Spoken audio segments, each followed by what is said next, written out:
Hola, soy Mila y esto es La Bóveda de los Libros y hoy vamos a hablar de las lecturas que es el mes de junio. Bueno, han sido varias las lecturas que he terminado a lo largo del mes de junio. Ha habido de todo: novela histórica, novela romántica, misterio, suspense, policíaca y narrativa histórica, medio drama, pero vamos a empezar para que el vídeo no se haga sumamente extenso, porque son varias lecturas de las que hablar. Pasaje a Tahití de Eva García Sáenz de Urturi, que de momento va a ser el último libro que leemos de la autora, porque no hay más libros publicados suyos. Ya hemos leído todo lo que ha publicado, creo, o por lo menos lo que yo he encontrado que ha publicado ella.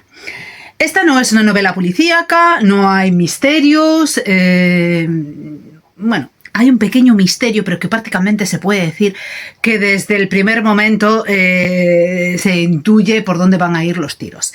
La historia se cuenta en dos tiempos. En el primero, nada más comenzar, creo que era en el primero, ¿no? A ver si me confundo. Y empezaba ya con la del pasado. Pues no, empezaba con la del pasado, ¿no? Tenemos a dos hermanos, bueno, estamos en 1929 y, bueno, lo están pasando mal, no hay mucho trabajo, viven, bueno, con penuria, entonces, bueno, pues deciden, por circunstancias, conocen a determinadas personas, entre ellos a un pintor famoso, y deciden largarse, bueno, a Tahití, alguna de sus islas, para probar fortuna y tener suerte a ver si consiguen prosperar, ya visto que en Mallorca, Menorca, ¿era Mallorca o Menorca? ¿Ves? Sí, era mallorquines. Pues no consiguen prosperar ni hacerse ricos, o sea, ya no es hacerse ricos, sino tener un trabajo digno que les permita vivir y no estar las 24 horas prácticamente trabajando, ¿no? Ya que los padres de estos dos muchachos fallecieron cuando ellos eran muy jóvenes. Y ahí, bueno, pues sucederán un montón de cosas con que no quiero desvelar mucho, aunque prácticamente la sinopsis sí que lo va a desvelar, pero bueno. En los capítulos que se refieren prácticamente a lo que sería el presente, entre comillas, o el presente narrativo del libro, pues resulta que el padre de una familia, que resulta ser uno de los hermanos, fallece, dejando pues una inmensa fortuna para heredar. Entre los hermanos parece que no hay muy buen rollo, digamos que hay un hermano que está solo y los otros tres que se llevan bien, entonces como que le quieren obligar a vender o a ceder, y que su madre, bueno, y que consiga hablar con su madre también y que les dé parte de la empresa, ¿no? Porque son los dueños, herederos de una de las empresas más famosas de perlas que hay en Mallorca. Bueno, hay sus pequeños rifirrafes, intentan chantajearle con pruebas que supuestamente tienen de algo que puede acreditar ciertos aspectos que lo alejarían de la herencia. Poco después, el único apoyo que tiene, que sería su madre, pues sucede algo con ella, entonces digamos que carece de ese apoyo. Y bueno, pues eso, vamos trampeando, conociendo ese presente, que la verdad era... Dentro que me gustaban las dos partes, el presente sí que tenía ganas de saber, pero a ver cómo va a salir de esta, cómo consigue salir de la situación, porque los hermanos a mí me crispaban mucho, ¿no?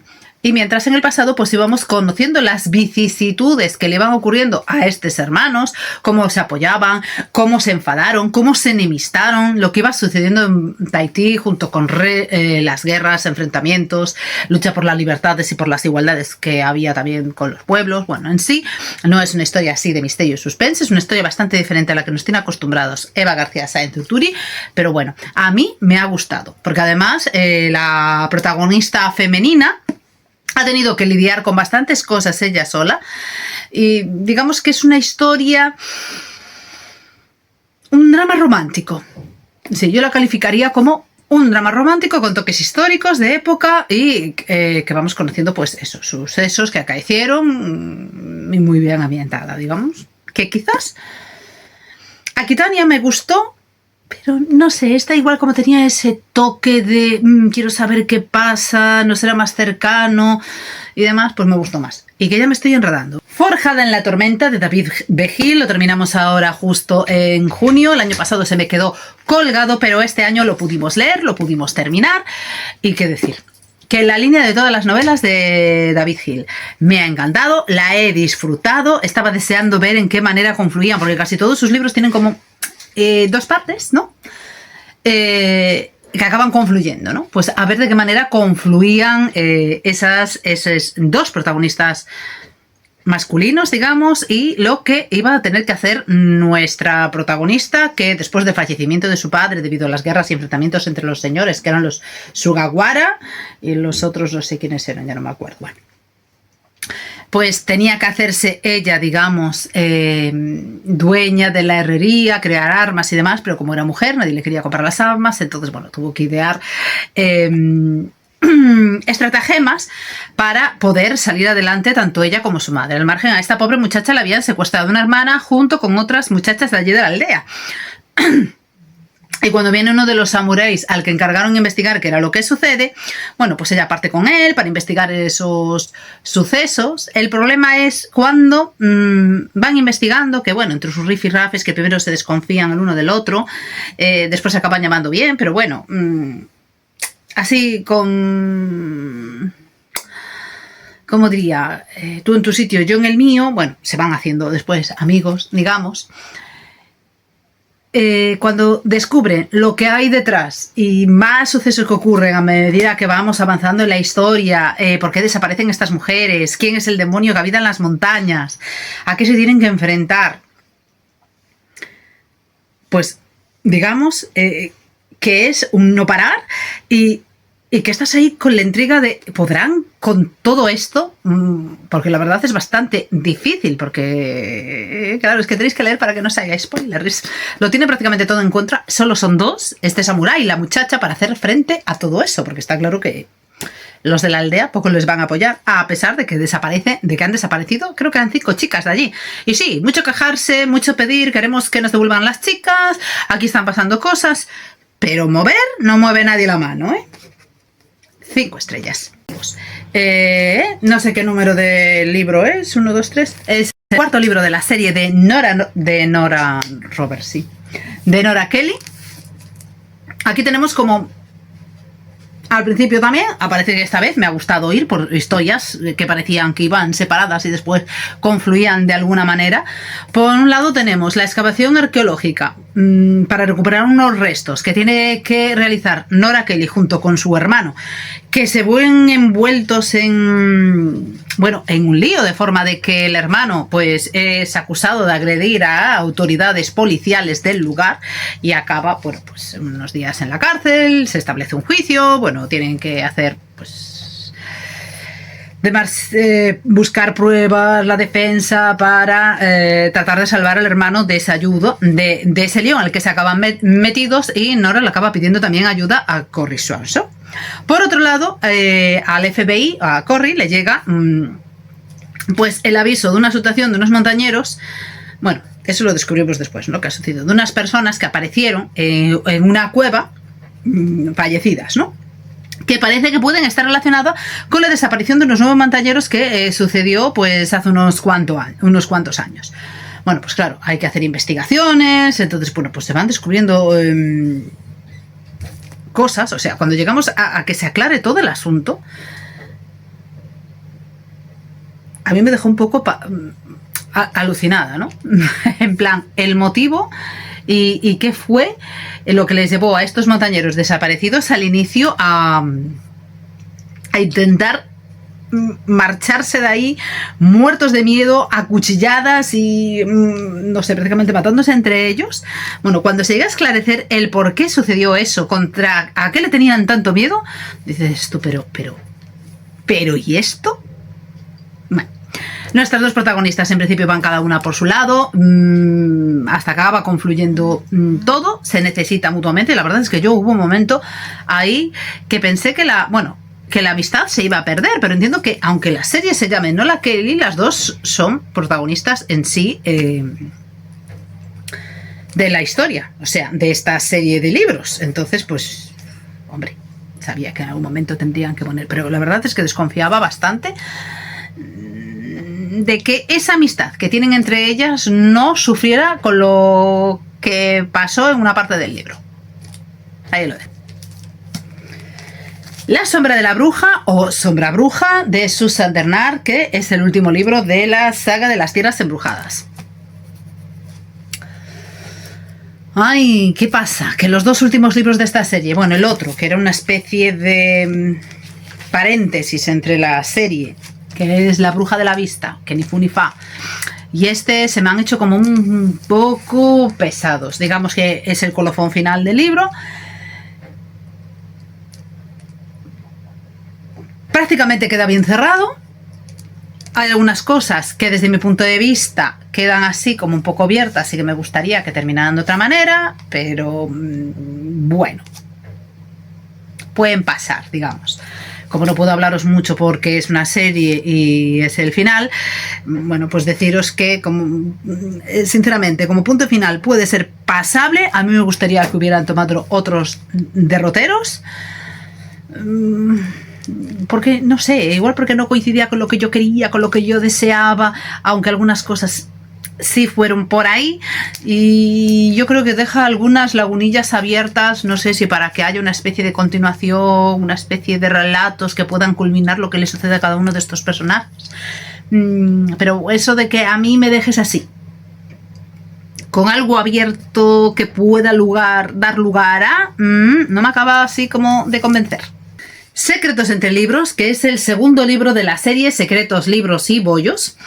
En este caso, nuestra librera, Nora Pennington, descubre a una joven allí que está escondida entre los libros. Bueno, decide darle una oportunidad, la tiene allí como atendiendo. Después ayuda a la chica esta que tiene una panadería, pastelería, bueno, que hace bollos y demás. La verdad es que desde el principio queremos saber qué es lo que le sucede a esta chica, porque por un lado se nota que está como intentando escapar o escondiéndose de algo, que que al final o por el medio del libro descubriremos qué es lo que le sucede, aunque es bastante reacia a contar lo que le ha pasado, quién es, de dónde viene, por qué se esconde o por qué escapa.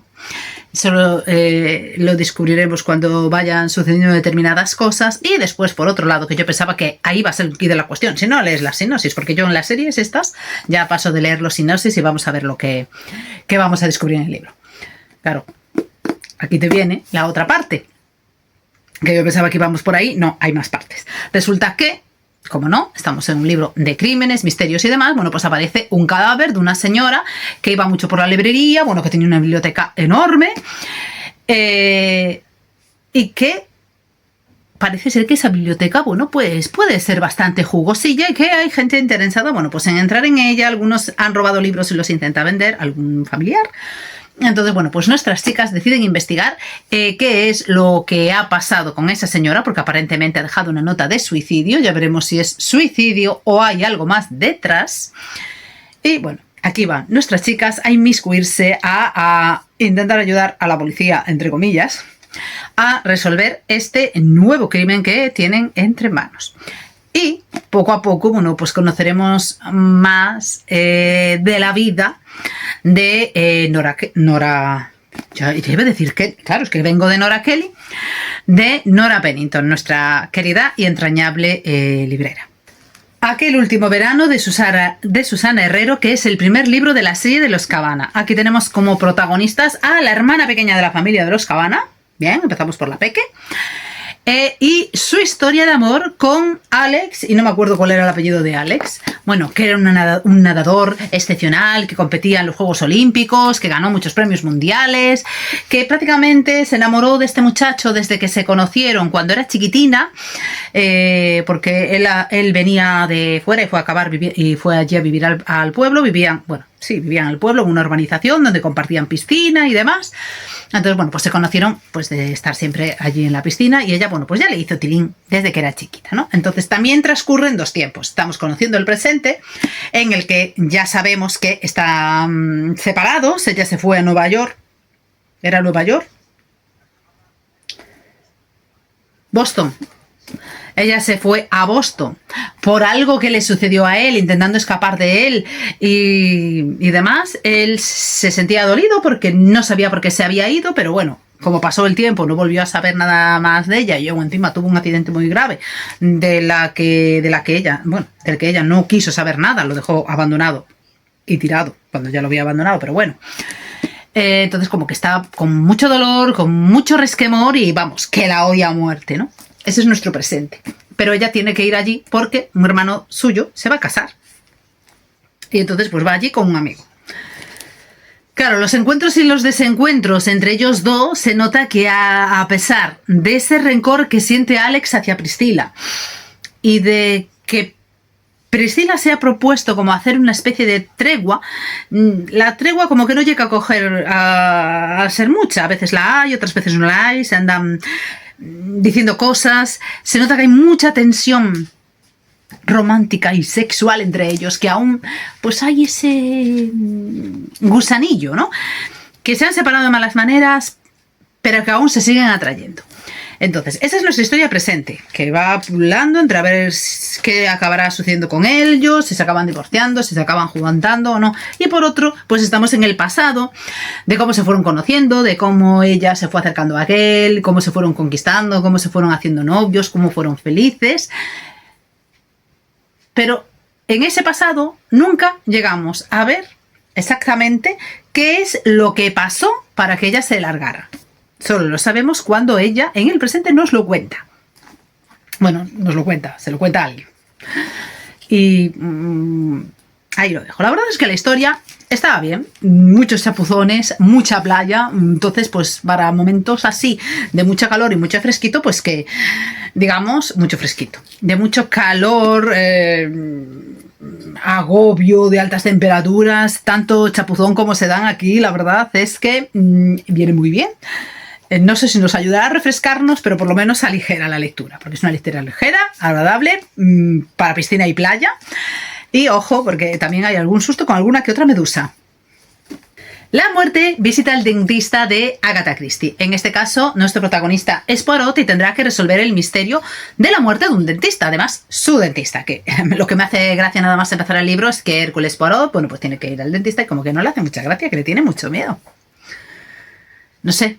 Yo de momento ando ahí, o sea, no es que me da miedo, tampoco voy con ese pánico que algunos de mis amigos y compañeros cada vez que me dicen que van al dentista, pues casi que van llorando y sufriendo. Yo hasta ese punto de momento no. Eso sí, cuando me hacen la limpieza, no sé vosotros, contadme, hay un lado que me molesta más que el otro, pero de ahí a me da pánico ir, de momento nunca me ha sucedido.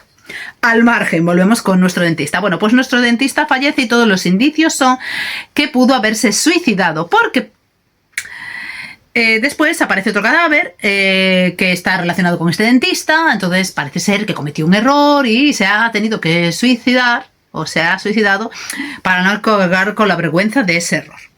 Poirot no lo ve muy claro y él sigue empeñado en que ahí hay algo más y que fijo que al dentista lo han tenido que matar. Iba a hacer la pregunta de ¿estará Poirot en lo cierto o no? Bueno, seguiremos sus pesquisas, sus investigaciones, que lo traen aquí un poco loquillo, digamos,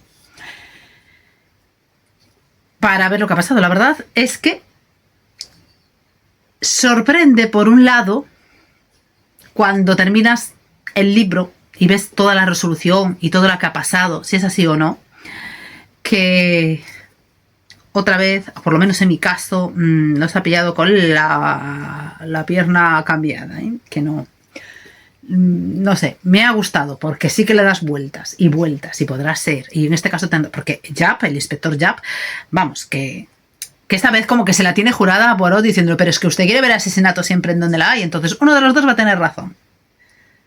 ¿Qué? El ciclo del hombre lobo de Stephen King, que vamos viendo historias de cómo un hombre lobo, una bestia, pues va matando a diferentes personas de un pueblo a lo largo de los 12 meses del año. Hay de todo, hay unas historias más interesantes que otras, la verdad es que son historias demasiado cortas. Igual, mira que Stephen King tiene libros tochos, pero tochos. podría haberlos extendido un poco más, porque algunas se me han quedado cortas y otras, pues bueno, aunque estuvieran así un poco más cortas, no pasaba nada. Pero, por ejemplo, la del niño que estaba en silla de ruedas se podría explayar más de lo que se explayó, y eso que, bueno, se explayó un poco.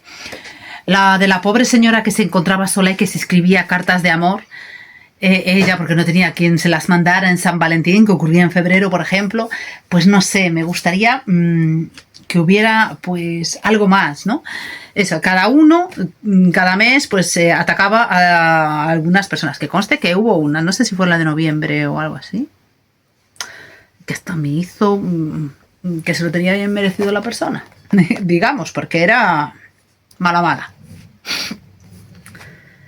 Entonces, pues eso, historias que se quedan cortas, otras que bueno, que bien. Y bueno, lo mejor quizá de todo, pues las ilustraciones que trae el libro, que son a color y bueno, pues están bastante bien, ¿no?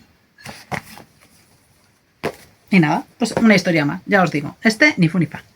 Este lo fui, bueno, lo empecé a leer prácticamente cuando lo compré, se me fue colando, porque claro, doy preferencia a las lecturas de los clubs, pues se van quedando otros detrás, pero ya por fin lo pude terminar. Todo muere, de Juan Gómez Jurado, y con esto en principio damos fin a toda la serie del mundo Reina Roja. El autor no quiere que hablemos mucho, además en este, por ejemplo, ya no ponen en sinopsis por expreso deseo del autor para que descubras lo que sucede por tus propios pies, por lo tanto voy a respetar sus deseos. Decir que en algunos momentos esta historia se me hizo un poco, en concreto, el tercero, como que era alargar un poco más la historia, quizás con menos páginas hubiera acabado, y aún encima al final me ha dejado, ¿cómo? No voy a decir más, porque no, bueno, es el último libro de todo un mundo, de toda una serie y tal, pero bueno, eso, decir que por momentos se me ha hecho un poco larga, un poco extensa, en algunos momentos, eso, pesada, y no sé, ya os digo, el final me ha volado mucho la cabeza. Os dejo por aquí porque este lo leí en digital, Mickey 7, con el nombre de este autor, que ahora mismo no me acuerdo, del cual yo vi la película, que ni fu ni fa, bien pasable, y sin embargo el libro, ¿qué voy a decir? Porque últimamente yo tengo graves problemas entre las películas y los libros. El libro sí que me ha gustado. Igual me ha gustado muchísimo más que la película, porque ya iba con pocas expectativas, porque la película no me llamó así mucho la atención. Sin embargo, el libro la verdad es que sí. O igual, porque como te metías más dentro de la cabeza de los personajes, o lo ves ambientado de otra forma, pues me llamaba bastante la atención. Aquí tenemos, estamos en un planeta donde nuestro protagonista, ¿qué le podríamos llamar? Que es un replicante, ¿no? Es decir, él va por propia voluntad, le hacen unas pruebas, entonces su misión es, ser como una memoria andante, viva, o sea, van a hacer una réplica de él y tiene que tener sus recuerdos siempre que hagan otras réplicas. Entonces, nunca, o sea, la pregunta está si alguna vez se muere, porque esa es la cosa, ¿no? El original se muere y a partir de su réplica, que hacen otro, como sigue replicando el ADN o como sea, tiene los recuerdos de esa persona y después va a tener su propia vivencia. Cuando se replica para el tercero va a tener los recuerdos del primero, del original, y del segundo. Entonces se van llamando siempre por números, de ahí lo de Mickey 7. El problema surge que en una de estas misiones que tienen, pues se supone que ha muerto, pero resulta que no, que regresa, pero ya está el Mickey 8 por ahí andando. Entonces, en principio no puede haber dos. Uno de ellos tendría que morir. Debería de ser el 7, ya que el 8 está andando. Entonces, bueno, pues se encuentran. El 8 se acaba como enfadando, digamos, porque él está ahí, porque se supone que 7 está vivo, pero si 7 está vivo, ¿quién de los dos va a morir? Bueno, y empiezan una serie, bueno, entre otras cosas, de aventuras. Tienen que ocultarse, tienen que tratar de sobrevivir los dos con distintas estratagemas. Claro, el problema es que cuando uno sale y se encuentra con otras personas y después sale el otro y no sabe que el otro se ha encontrado con la otra, bueno, así, líos. Pero la verdad es que el libro está muy bien, lo he disfrutado un montón, mucho más que la película, porque entiendes cosas, lo ves de otra manera, digamos. Por lo tanto, el libro, sí, súper recomendable. El siguiente libro que terminamos fue el de Jane Eyre, que ya no sé qué número de veces es el que he leído, y además esta vez lo he leído pues en 2 formatos. En este, de Alma, con las ilustraciones, y que paso también aprovecho a mis hijas para leerlo, y en el otro de Alba Clásicos. Las 2 traducciones que algunos critican a Alma por las traducciones, pues la verdad es que las 2 están bien. A mí me han gustado las 2, ya os digo, unas tandas las leía con uno, otras las leía con otro, depende de lo que me dejaban mis hijas a mano. Entonces ahí estaba. Es una quizá de mis clásicos románticos favoritos. Sin embargo, a medida que pasan los años y lo ves de otras perspectivas, yo qué sé, ya dices, cuando eres más joven, lo más de lo más. Esta vez Rochester al principio me estaba creando como diciendo, pero ¿cómo puede ser que idealices esto en algún momento?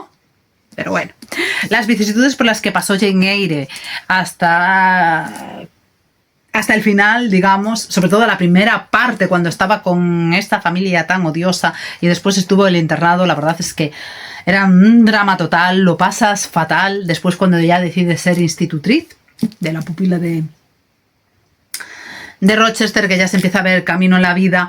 Bueno, pues empiezas a ver que le empieza a ir bien, ¿no? Tiene como esperanzas, ilusiones, y como poco a poco se va enamorando de una persona que en esos momentos, digamos que parece idílica, parece idónea, parece correcta, hasta que, bueno, empezamos a descubrir determinadas cosas. Pero bueno, a pesar de eso, que ya lo miras con otros ojos, que eres más crítico, que tal, la historia me sigue encantando, sobre todo cuando descubrimos, bueno, pues los motivos de actuar de Rochester, que conste que no lo estoy justificando, y ahora mismo no justifico gran parte de las cosas que hace. Probablemente los adolescentes cuando lo lean sí lo justifiquen, porque fue cuando yo lo leí, y te encantará la historia, y a mí me sigue encantando, pero ya lo vemos igual con otros ojos. Digo, que igual podía haber sido sincero cuando ya vio que había algo, y no ocultar tantas cosas, ¿no? Los cazadores de sueños de Sherilyn Kenyon. Esta serie cada día me gusta más. Qué maravilloso libro, aunque debo decir que al principio el chico me enfadó un poco, nuestro protagonista masculino. Eso de apostar el alma de la muchacha para convertirse él en humano y poder ir junto a ella con Hades. ¡Ay! Claro, después que nos arrepentimos porque suceden cosas. Pero bueno, ya estamos más cerca quizá de conocer el pasado y la vida de Acheron, que es al que yo le tengo ganas. Entonces, en cada libro vamos conociendo así pequeños detalles. Y bueno, ¿qué deciros? Hay que leerla. Se puede hablar de cada libro de forma independiente porque evidentemente os suceden cosas, pero hay Acheron pues es el que nos une todos. No sé después de cuando lleguemos a su libro si seguiré uniendo el resto de los libros o ya va a parar ahí. Pero bueno, en este caso, bueno, no sé cómo se llamaban estos personajes. Pero bueno, nuestra protagonista femenina tenía como misión buscar la Atlántida, que era el sueño de su padre, que ya había fallecido su hermano, varios amigos y demás. Entonces, bueno, ella intenta cumplir ese deseo que tenía su padre y que le prometió que seguiría buscándolo en su lecho de muerte. Allí, bueno, pues rescatan del mar a este chico, ya convertido en humano, y bueno, les intenta ayudar a encontrar la Atlántida. El problema es que encontrar la Atlántida puede traer más problemas que gloria a quien lo haga, porque hay algo que está allí oculto, enterrado, y que es mejor mantener escondido. Así. Los muchachos de Joe, o los chicos de Joe, de Louisa May Alcott, con este libro en principio, ponemos punto y final a toda la serie de las Mujercitas. Ahora sí puedo decir que me he leído Las Mujercitas de principio a final, aunque lo que es Las Mujercitas en sí y Aquellas Mujercitas forman solo la primera parte. En la segunda pues vemos cómo Joe ya tiene montada su escuela, cómo los van educando, a los alumnos que tienen, bueno, es así como muy moral, ¿no? Y en este, bueno, digamos que los alumnos, salvo algunos chicos, bueno, ya son mayores, algunos ya estudian, se van buscando la vida, vemos cómo les va, cómo algunos triunfan, cómo otros fracasan, cómo se dejan llevar por determinadas tentaciones, pero bueno, que ahí siempre tienen el apoyo incondicional de lo que queda de la familia March aquí. Pero bueno, que gran parte de los alumnos que hemos visto en el anterior libro, hombrecitos, los volvemos a ver aquí, pero ya adultos. Bueno, adultos entre comillas, porque son muy jovencitos todavía. Volvemos con Dan, volvemos con Nat, con los hijos de Joe, con sus sobrinos, con la pequeña princesita, la hija de Laurie. Y ya empiezan los romances, quieren casarse, y algunos no, quieren vivir su vida. Y lo mejor de todo es que al final no nos quedamos con las ganas de saber qué le sucede, sino que hay el último capítulo, creo, no, es que lo leí en dos, también. Ahora que está de vacaciones alternamos todos las lecturas. En esta edición no, pero en otra edición que habíamos pillado también en la biblioteca para poder leerlos todos a la vez, sí que tenía como un capítulo final, un epílogo o algo, por eso yo sé que lo había leído en algún sitio y aquí no está, en la que te contaba que era lo que le había sucedido a algunos en el futuro, ¿no? Cómo les había ido. No lo voy a spoilear porque eso en algunas ediciones está y no voy a decir el fin, cómo han acabado algunos, pero la verdad es verdad que claro, que como eso de alternar entre historias, aquí no viene. Vaya por Dios. Pues es una pena porque como colofón final está estupendo. Y la verdad es que hay algunos que me dieron mucha pena a lo largo del libro, por esa sensación de que no encontraban su lugar, de lo mal que lo pasaban. Bueno. Otro libro que hemos terminado, cortito, es quizá no la única novela de terror de momento que hay publicada de Grady Hendrix, Bad Astronauts, que es así, sí, simpática, dramática, diría, o sea, dentro de que simpática es dramática, ¿no? Tenemos eso, un astronauta que ha quedado perdido ahí en la Estación Espacial Internacional, no son capaces de ir a buscarlo o no quieren ir a buscarlo, no sabemos por qué la NASA no quiere saber nada, entonces un pariente de él, un primo, decide que va a crear un cohete para ir a rescatarlo. Entonces, pues bueno, lo publica, hay gente que se enardece, invaden su casa, entre comillas, su jardín y todo eso para participar y colaborar en la creación del cometa. Empiezan a aparecer por allí mucha gente, claro, después se encuentran con los federales que vienen allí, agentes, policías y demás, que si no pueden construir el cohete, que pueden haber conflictos internacionales. Después otra señora allí que le tiene mucha inquina, que lo quiere parar, que no sé cuánto, pero claro, que después se da cuenta de que cómo va a parar esto si con toda la gente que hay allí, pues ahora el pueblo pues está recibiendo mucho dinero porque claro, esta gente tiene que comer, tiene que vivir, tiene que hacer cosas y entonces gasta el dinero allí.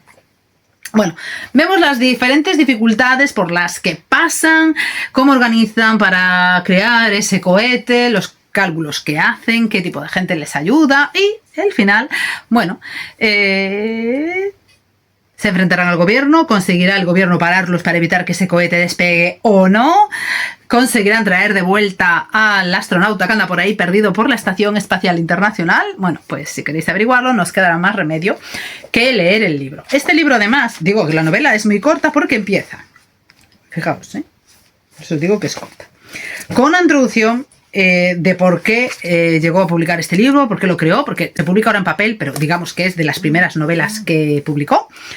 No sé si fue autopublicada en su momento, ahora ya no me acuerdo lo que decía. Por qué tuvo la idea de hacerla y al final, por eso es que es muy cortita, pues tiene una entrevista también realizada a él en base a esta novela, del porqué de la novela, de cómo llegó a pensar en eso, de cómo escribió, Bueno, y él nos va contando pues diversos problemas que tuvo a la hora de empezar a escribir, que no tenía mucho éxito y demás. Sin embargo, pues eso. A mí lo que me hace gracia era que de pequeño no leía libros de terror porque le daban pánico, y ahora, bueno, pues es casi, bueno, no uno de los referentes, pero casi todas sus novelas están relacionadas con el mundo del terror, menos esta. Y que ya tiene otro proyecto en mente. A ver, para cuándo sale y qué tal. Pero bueno, son 200 páginas, quitando ya la entrevista, creo. Sí, 200 páginas quitando la entrevista y sin descontar, pues eso, la introducción, que deben de ser como unas 10, también de la creación de Bad Astronauts. O sea que cortita, fresca, poco, con toques así ligeramente dramáticos, pero bueno. Y el último libro del que os voy a hablar es mi lectura mensual en gallego, que en este caso también estaba relacionada con Begoña Camaño, la escritora a la que se dedicaba este año las letras gallegas. Circe ou O placer do azul, que es una historia en la que vemos cómo entre cartas, a pesar de que transcurre, vemos lo que sucede con Penélope, lo que sucede con Circe, pues Circe y Penélope van trabando una amistad. La primera vez que tienen contacto a través de estas cartas, pues le escribe Circe a Penélope para comunicarle que Ulises está con ella, que está vivo, pero que está en la isla de Ea con ella, ¿no? Penélope le contesta y así, carta va, carta viene. Bueno, pues le va contando sus problemas. Penélope se va abriendo. Bueno, le cuesta mucho abrirse y Circe se lo llega a requerir en alguna ocasión. De que siente que hay cosas que le oculta, que le gustaría que se las contara todas, ¿no? Vemos qué sentimientos tiene en su relación con Ulises, que ya no se siente querida, no se siente amada, que se ve obligada a casarse, la relación que tiene con su hijo Telémaco, que está empeñado en que tiene que echar a la gente que está allí aprovechándose de que no está su padre, de que están viviendo a costa de las cosas que hay en el castillo, que él quiere ya heredar, que tiene que enfrentarse a ellos y demás, y su madre que le trata de apaciguar. Entonces, entre carta va, carta viene, que es lo más emotivo quizá de toda la historia, cómo se va trabando esa amistad, cómo se van contando sus problemas de mujeres, a lo que tienen que hacer frente por ser mujeres en un mundo de hombres, digamos, pues también vemos casi más por la parte de Penélope cómo es su día a día batallando, pues eso, con su hijo, que es un adolescente que ya se cree que se come el mundo, con los otros que quieren que les justifique, que les demuestre que de verdad que Luis está vivo, con sus suegros que la apoyan, y cómo los compañeros de Ulises intentan enfrentarse a ellos porque están dentro de que están bien, porque ya están relajados, cansados de sus aventuras, quieren obligarlo a regresar a Ítaca. Bueno, pues es una historia, pues eso, de sentimientos femeninos, de lucha por la igualdad, y yo creo que hasta hubo un momento en el que vemos ese deseo de Penélope de en algún momento, en cuanto puedas salir de aquí, me gustaría irme contigo, ¿no? Le falta decir eso, con Circe a su isla y poder disfrutar en paz de esa amistad, de ese amor que sienten la una por la otra, que nunca se han visto, nunca se han conocido, solo se han escrito por carta, pero que sienten ese amor y ese cariño la una por la otra, vamos, de una manera increíble. La verdad, en ese sentido, bien. Y hasta aquí, pues todas las lecturas que he terminado a lo largo de este mes. Espero que alguna de ellas os haya llamado la atención. Ya veis que ha habido de todo, historias muy buenas que me han gustado, historias que ni fu ni fa. Claro, cuando terminas tantas tiene que haber de todo. Y algunas, bueno, pues la verdad, pues me han molestado un poco, no me hayan gustado, como el de Stephen King, que me esperaba grandes cosas. Pero bueno, ¿qué le vamos a hacer? Hasta aquí, si os ha gustado el vídeo, dadle a like, suscribiros para que YouTube os avise cuando subo nuevos vídeos y nos vemos en el siguiente vídeo.